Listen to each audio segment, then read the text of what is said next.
Bharatiya Janata party और election commission की का दफ्तर एक दूसरे के साथ खुल गया है, ये आने वाले भविष्य में कितना खतरनाक साबित होगा। भारतीय जनता पार्टी पॉलिटिकल लड़ाई में फेल हो चुकी है, जनता को राहत देने के मामले में फेल कर चुकी है। भारतीय जनता पार्टी को, सरकार चलाने वाले को सोचना चाहिए कि 4 दिनों के चांद नहीं फहरा अंधेरी रात। एनआरसी सेकंड की शुरुआत हुई है। रिजर्वेशन के खिलाफ कौन है? भारतीय जनता पार्टी का जो मानसिक पटल है, जो वैचारिक पटल है, वो आरक्षण के विरोध में इसीलिए है कि आरक्षण सरकारी संस्थाओं में मिल जाता है तो सरकारी संस्थाओं को मार दो, कम कर दो, और क्या होगा? देखिए सर, स्कूल की बिल्डिंग औने पौने बेची जाएगी प्राइवेट संस्थाओं से। बिहार में चुनाव है और मेरे साथ कांग्रेस के सीएलपी जो विधायक दल के नेता हैं, शकील साहब हैं। लंबा राजनीतिक अनुभव है, सामाजिक आंदोलन को समझते हैं, और बिहार में जिस तरह से एसआईआर के नाम पर वोट कट हो रहा है, कोशिश थी कि मुसलमानों के नाम कट जाए, लेकिन सबसे ज़्यादा हिंदू इसके चपेट में आ रहे हैं। जैसे सीएनआरसी असम में लागू हुआ तो सबसे ज़्यादा हिंदू चपेट में आ गए थे। क्या इससे बीजेपी को फायदा हो रहा है? क्या चुनाव आयोग पर गंभीर आरोप लग रहे हैं? शकील साहब, क्या लगता है, क्या ये मुद्दा बीजेपी के लिए बैकफायर कर गया है और आप लोग इसको जानबूझकर अब घर घर तक पहुंचा रहे हैं कि भैया बीजेपी आपका नाम काटने वाली थी? नहीं, असल में जो दो संस्थाएं हैं, इलेक्शन कमीशन की संस्था है, एक ऑटोनोमस बॉडी है। ऐसे तो थोड़ा बहुत सांठ गांठ होता था, पहली बार ऐसा हो रहा है कि बीजेपी की मंशा को पूरा करने का पूरा प्रयास खुल के इलेक्शन कमीशन कर रही है। लेकिन कभी कभी क्या होता है कि अपनी जाल में फंस जाती है। मुझे भी लगता है, आज भी लग रहा है, क्योंकि हम तो ये नहीं समझ रहे कि मुसलमान का कट रहा, पीछा कट रहा है। मुसलमान ज़रूर परेशान थे, क्योंकि पिछले बार का अगर आप रिकॉर्ड देखिएगा तो पिछले बार से 12,000 के अंतर से सरकार बनी थी इनकी, और जो नंबर 1 वोटर है अलायंस को देने वाला, वो मुसलमान वोटर है। तो नंबर 1 वोटर अगर 20-25 लाख घटा दिए जाएं तो जाहिर सी बात है कि फिर बीजेपी टेक ओवर करेगी। वो इस फिराक में थी। लेकिन मैं अब देख रहा हूं कि मैं अपने ब्लॉक में गया, वहाँ 30,000 फॉर्म रेसिडेंशियल सर्टिफिकेट के पड़े हुए थे। मैंने पूछा कि क्यों नहीं बना रहे हो, और उसमें हाफ हिंदू समाज के लोग, खासतौर पर दलित अति पिछड़ा समाज के लोग। एक सिफारिश मेरे पास आई, जो भूमिहीन लोग थे, जो कटाव से आ गए थे, उन्होंने कहा भैया हम लोग का नहीं बन रहा है, हम लोग क्या करेंगे? तो कोई कागज नहीं दे पा रहा है। इनको अंदाजा नहीं है कि बिहार में पलायन के मामले को लेकर के जो दिक्कतें आई हैं, और बिहार में बाढ़ को लेकर के, और ज़मीनों का पट्टा लोगों को नहीं मिला है, गरीब व्यवस्था में लोग रहे हैं, तो कागज पत्र किसी के पास नहीं है। अब ये कागज मांग रहे हैं। अब देखिए, इसमें भारतीय जनता पार्टी के कुछ मित्र हमारे हैं, तो वो बोलते कि नहीं, तो बहुत परेशान कुन वाला मामला है। आज स्पीकर साहब कह रहे थे कि उसी में लगे हुए हैं बनवाने के लिए। स्पीकर कह रहे हैं? आज स्पीकर साहब ने कहा कि देखिए ना, हम लोग भी तो इसमें लगे हुए हैं, सब लोग लगना पड़ेगा, और सत्यापन का जब आएगा तो और ज्यादा लगना पड़ेगा। तो कहीं न कहीं परेशानी है, ये काम ही गलत है। एक पॉलिटिकल लड़ाई लड़ो ना। भारतीय जनता पार्टी पॉलिटिकल लड़ाई में फेल हो चुकी है, पॉलिटिकल मुद्दे में फेल हो चुकी है, जनता को राहत देने के मामले में फेल कर चुकी है, और वो कितना ज्यादा झंझावट पैदा करेगी समाज के अंदर। लोग इस बात को समझे, डिजाइन को समझते हैं। चूंकि महाराष्ट्र में उनको जोड़ करके फायदा हो गया, जब जोड़िएगा तो उसमें ज्यादा परेशानी नहीं होगी। व्हाई आई एम सेइंग, जिसने 2024 में वोट दिया और उसको वोट से वंचित कर दिया गया, आपको लगता है कि रुकने वाला है? वो रुकेगा नहीं, कि उसको लगेगा कि मेरा ये जो अधिकार है, संवैधानिक अधिकार है वोट का, वो छीना जा रहा है। फिर हम लोगों ने भी ये प्रयास का घर घर तक यह बताया, तमाम जगहों पे बड़े पैमाने पे प्रदर्शन हुए, और हम लोगों ने एक्चुअली उनको बताया कि ये वोट बंदी का मामला है। अब वोट बंदी सिर्फ मुसलमानों के लिए और हिंदुओं के लिए, सबके लिए परेशान हो रहे हैं। अब ये भारतीय जनता पार्टी करे तो क्या करे? प्लस जो तरीका इन लोगों ने अपनाया था वो तरीका गजब का था। फॉर्म आया, भरिए कि नहीं भरिए, वो खुद दस्तखत करके चले जाते हैं BLO।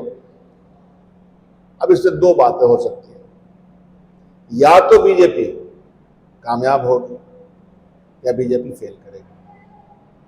हमको लगता है कि भारतीय जनता पार्टी की तो हमेशा मंशा ये रहती कि डिवाइन रूल, मुसलमान वोटर्स ना रह सके, ये उनका प्रयास है। लेकिन बिहार में बड़ी तादाद में अति पिछड़ा है, दलित है, जिसके पास कागज नहीं है, जमीनें नहीं है, अधिकार उनका नहीं है, तो परेशानी तो इन्होंने सबकी बढ़ाई है। लेकिन फिर भी हम लोग अंतिम दिन तक SIR को लाना ही एक तो ये एंटी कॉन्स्टिट्यूशनल है और हठधर्मी है, इसकी मुखालफत हम लोग। लेकिन चुनाव आयोग ने तो सुप्रीम कोर्ट के एडवाइस को भी इनकार कर दिया, कहा कि नहीं मानते हैं, हलफनामा देकर कहा। इसलिए मैं कह रहा हूँ कि जब इंस्टीट्यूशन पे प्रहार होता है या फिर इंस्टीट्यूशन जब कॉम्प्रोमाइज्ड होता है, तो ये स्थिति को देश कोई एक दिन में बना नहीं है और हमारे रहने के बाद नहीं होगा, ऐसा तो है नहीं। इंस्टीट्यूशन के साथ जो कॉम्प्रोमाइज्ड है, भारतीय जनता पार्टी और इलेक्शन कमीशन की जो दफ्तर एक दूसरे के साथ खुल गया है, ये आने वाले भविष्य में इतना खतरनाक साबित होगा। सुप्रीम कोर्ट जो ऑटोनोमस बॉडी होती है, उसको उसका सजेशन ही ऑर्डर माना जाता है, उसको भी नहीं माना है। तो ये नुकसान किसका कर रहे हैं? भारतीय जनता पार्टी को, सरकार चलाने वाले को सोचना चाहिए कि 4 दिनों के चांदनी फिर अंधेरी रात हर के जीवन में हो सकता है। ये दिक्कत है। क्या कहेंगे, आज आप लोगों ने यहाँ भी प्रदर्शन किया विधानसभा में ब्लैक ड्रेस पहन के, वहाँ राहुल गांधी ने भी, आपकी पार्टी ने भी विपक्ष के साथ अखिलेश यादव, राहुल गांधी सब मोर्चा खोले हुए। चूंकि ये एंटी कॉन्स्टिट्यूशनल मूव है, हठधर्मी वाला मूव है, इस मूव में ऐसा लगता है कि NRC 2 की शुरुआत हुई है। यहाँ ये कामयाब हो जाएंगे तो बंगाल और आसाम का चुनाव है, अगर आपको ये करवाना था तो आप 1 साल का समय ले लेते, 2 साल का समय देते। तो नियत तो साफ नहीं है, ये तो तय है। तो जाहिर सी बात है कि अपोजिशन सरकार की वो नियत कि जिससे कि लोगों के वोट देने का अधिकार खत्म हो जाए, उसके खिलाफ लड़ेगी ना। तो बिहार में NDA गठबंधन में भी बवाल है, कुछ विजय सिन्हा और अशोक चौधरी के बीच। आप तो विधानसभा बड़ा ये लगता है। अच्छा, इस बीच में जो वाक्य युद्ध है बहुत मजेदार है। पहला वाक्य युद्ध तो विजय सिन्हा जी का है और इनका है ललन बाबू का। तो ललन जी ने वहां मीट पार्टी थी, तो बयान आया कि लखीसराय में जिला में कुत्तों की तादाद कम हो गई। वो पिछली बार मीट पार्टी थी, कुत्तों की तादाद कम हो गई और सुजगरहा को लेकर के उनका पेट फंसा हुआ है। और दूसरा वाक्य युद्ध जो हुआ वो इनकी मीटिंग में हुआ, विधायकों की मीटिंग में, वो भी गजब का है। और वो आपको मैं साफ बता रहा हूँ, उसमें ठेकेदारी के मैनेजमेंट का मामला है। यह जितने लोग हैं, अंतरिम मंत्री जितने हैं, वो सब ये चाहते हैं कि गवर्नमेंट फंड का किस तरह से लूट किया जाए। आपके द्वारा ये बात उन मंत्रियों के कान तक पहुंचेगी अगर जमीर होगा, वैसे जमीर फरोश है, अगर जमीर होगा तो उनको ये दिल में आवाज आएगी कि सही है, पकड़ा है, कि लड़ाई किस बात की। अच्छा, केंद्र में भी बवाल कटा हुआ है। आप तो दिल्ली की राजनीति पर भी नजर रखते हैं। केंद्र में कह रहे हैं कि योगी और मोदी में ठनी हुई है और RSS चाह रहा है कि मोदी को हटाया जाए, और मोदी जी ने धनखड़ को हटा के संदेश दिया है कि भैया चलेगी हमारी। भारतीय जनता पार्टी का वैचारिक पटल शून्य है। उसका वैचारिक पटल तो सिर्फ और सिर्फ ये है कि इस देश में किस तरह से मनुवादी संस्था को स्थापित किया जाए, उसका जो पूरा ऑरा है। और उसमें दूसरा यह कि करप्शन की प्रकाष्ठा हो गई है। राष्ट्रवादी लोग कितना कितना करप्शन कर रहे हैं और व्यक्तिगत महत्वाकांक्षा बढ़ी हुई है। उत्तर प्रदेश के मुख्यमंत्री भी तो कुंवारे हैं, और वो भी कुंवारे, मतलब तो कुंवारे नहीं है, छोड़ दिए हैं पत्नी को। तो लगता है कि ये सब जो है इसमें कुछ ना कुछ हो जाएगा, हमारा भी हो गया उत्तर प्रदेश आरएसएस में। हटाना चाह रही है नरेंद्र मोदी को, साफ साफ मोहन भागवत कह रहे हैं कि इनको रिजाइन करना चाहिए। अब इन लोगों का अपना क्या चट्टा बट्टा है। हम यह मानते हैं कि देश के लिए और समाज के लिए इनका बने रहना ठीक नहीं।